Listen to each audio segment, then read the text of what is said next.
In 2020, 73 years after Elizabeth Short's murder, Los Angeles police announced they were applying modern DNA techniques to evidence from the Black Dahlia case. Advanced genetic genealogy, the same technology that identified the Golden State Killer, was being used to analyze trace evidence that had been preserved since 1947. For the first time in decades, investigators believe they might finally be close to identifying Hollywood's most notorious killer. If you're fascinated by cold cases where cutting-edge science meets Hollywood's darkest mysteries, make sure to subscribe because this investigation represents the intersection of America's most famous unsolved murder and revolutionary forensic technology. January 9, 1947. 22-year-old Elizabeth Short checked out of a downtown Los Angeles hotel and told the clerk she was going to meet her sister. But Elizabeth had no sister in California. She was alone in a city full of dreamers, another young woman who'd come to Hollywood hoping to break into the movies. Elizabeth had been living a transient lifestyle, staying with various acquaintances throughout Los Angeles, always optimistic that her next audition or meeting would change her life. Friends describe her as friendly but secretive, charming but troubled by financial difficulties. On January 9th, she was last seen alive at the Biltmore Hotel in downtown L.A. Witnesses reported seeing her in the hotel lobby, apparently waiting to meet someone. She carried a black purse and wore a black dress, which would later inspire the nickname that made her famous worldwide. 6 days later, on January 15th, Betty Berzinger was walking with her 3-year-old daughter through Leimert Park when she spotted something in a vacant lot that initially looked like a discarded mannequin. It was the body of Elizabeth Short, and the condition of the remains would shock even experienced homicide investigators. The body had been severed cleanly at the waist, drained of blood, and posed in a deliberate manner with arms raised above the head. The victim showed evidence of torture over several days, suggesting she had been held captive before death. Most disturbing, the positioning of the body indicated the killer wanted public attention. LAPD Detective Harry Hansen took charge of what would become one of the most investigated cases in Los Angeles history. From the beginning, the evidence suggested they were dealing with someone who possessed both medical knowledge and a twisted psychological profile. The precision of the body's bisection required surgical skill. The complete drainage of blood suggested access to medical facilities or equipment. The careful cleaning of the body indicated the killer had spent considerable time with the remains after death. But it was the positioning that most troubled investigators. This wasn't a body dump, it was a display. Someone wanted Elizabeth Short found and wanted the discovery to generate maximum shock value. The media response exceeded even the killer's apparent desire for attention. Within hours, reporters had descended on the crime scene. By the next day, Elizabeth Short had been dubbed the Black Dahlia by the press, a reference to her preference for black clothing and the popular film The Blue Dahlia, starring Alan Ladd. The nickname stuck, and what followed was one of the first modern media feeding frenzies. Newspapers competed for exclusive details, published intimate aspects of Elizabeth's personal life, and turned her murder into daily entertainment for millions of readers. The intense media coverage created unprecedented challenges for investigators. Tips poured in from across the country, but many were from attention seekers rather than genuine witnesses. The case generated over 150 suspects, 60 false confessions, and thousands of leads that ultimately went nowhere. If you're finding this case as compelling as the investigators who worked it for decades, don't forget to hit that subscribe button for more mysteries where Hollywood glamour meets dark reality. LAPD assigned over 400 officers to the investigation, making it one of the largest manhunts in the city's history. They interviewed thousands of people, searched hundreds of locations, and followed up on every credible lead. The investigation revealed details about Elizabeth's final weeks that painted a picture of a young woman struggling to survive in Hollywood. She had been staying with various acquaintances, often moving from place to place when she wore out her welcome. Several people reported that she had mentioned meeting someone about potential film work, but no one could identify this mysterious contact. One of the most promising early leads came from Robert "Red" Manley, a traveling salesman who had given Elizabeth a ride from San Diego to Los Angeles on January 8th. Manley admitted to spending time with Elizabeth but passed multiple polygraph tests and had a solid alibi for the time period when she was killed. The investigation expanded to include Elizabeth's background. Born in Massachusetts, she had moved to California in the 1940s hoping to break into the film industry. Like thousands of other young women, she found Hollywood less welcoming than she had hoped. She worked occasional jobs, auditioned for small roles, and struggled financially while maintaining her dream of stardom. Investigators discovered that Elizabeth had a tendency to embellish her background, telling different people different stories about her family, her relationships, and her career prospects. This pattern of fabrication made it difficult to establish concrete facts about her movements and associations in the weeks before her death. The case attracted attention from law enforcement agencies across the country. The FBI provided assistance with fingerprint analysis and suspect interviews.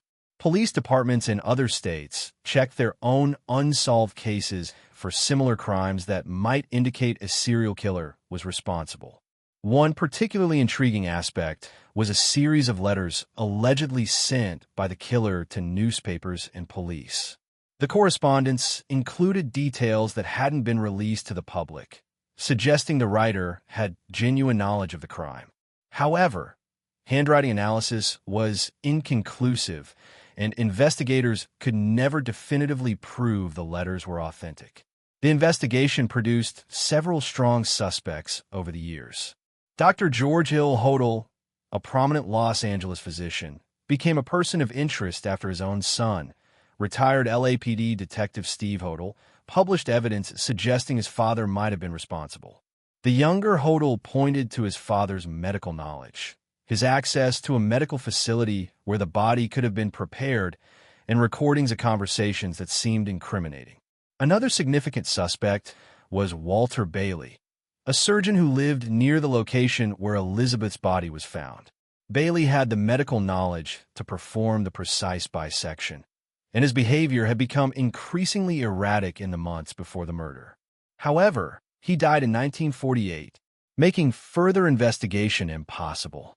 Leslie Dillon, a bellhop with an interest in crime, became a suspect after he contacted police claiming to have information about the case. His knowledge of unpublished details initially seemed promising, but investigators eventually concluded he was likely seeking attention rather than confessing to murder. The case took on a life of its own in popular culture. Books, movies, and documentaries have proposed dozens of theories about Elizabeth Short's killer. Each new generation of investigators and amateur sleuths has applied contemporary techniques to the evidence, hoping to finally solve Hollywood's most famous cold case. In the 1990s, advances in DNA technology offered new hope. Evidence from the crime scene was tested for genetic material that might identify the killer. However, the degraded condition of the evidence and contamination from decades of handling limited the effectiveness of early DNA analysis. The case gained renewed attention in the 2000s when advances in forensic genealogy began solving cold cases nationwide. The technique of using DNA to identify distant relatives, then building family trees to narrow down suspects, had proven successful in cases decades old. In 2020, the Los Angeles Police Department announced they were applying these advanced genetic genealogy techniques to preserve evidence from the Black Dahlia case.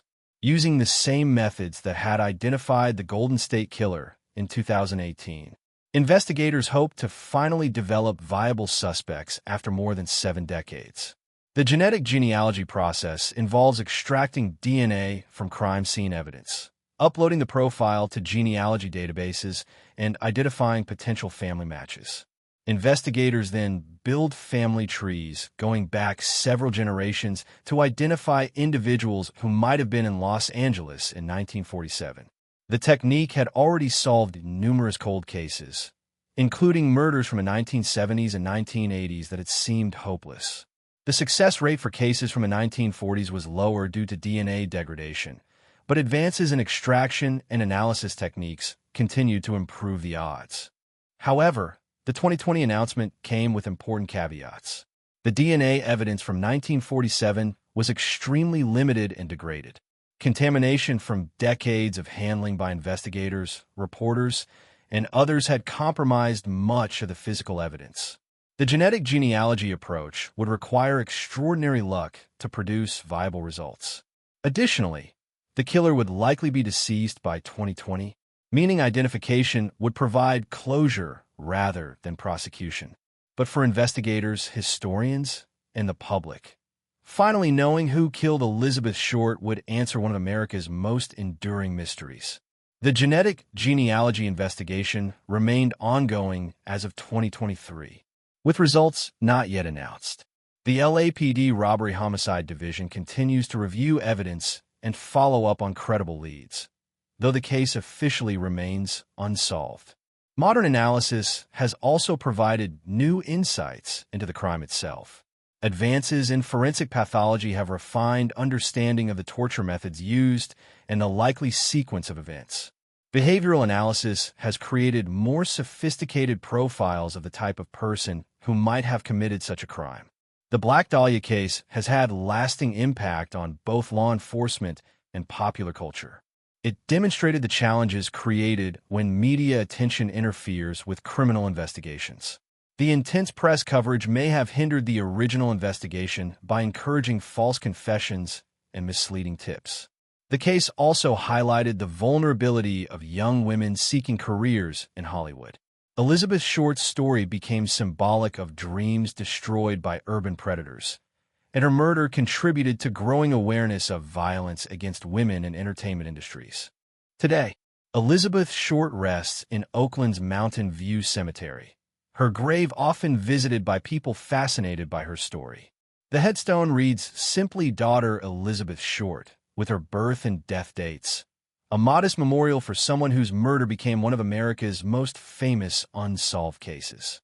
The investigation files filled dozens of boxes in LAPD storage, containing thousands of pages of reports, witness statements, suspect interviews, and evidence analyses. Occasionally, new tips still arrive, and cold case investigators dutifully follow up on anything that seems credible. The case serves as a reminder that some mysteries may never be definitively solved, despite decades of investigation and advances in forensic science. But it also demonstrates how public fascination with unsolved crimes can keep cases alive long after initial investigations have stalled. Whether genetic genealogy will finally identify Elizabeth Short's killer remains to be seen. The degraded condition of evidence and the passage of time present significant challenges. But the continued application of new technologies to old evidence offers hope that even the most famous cold cases might eventually yield their secrets.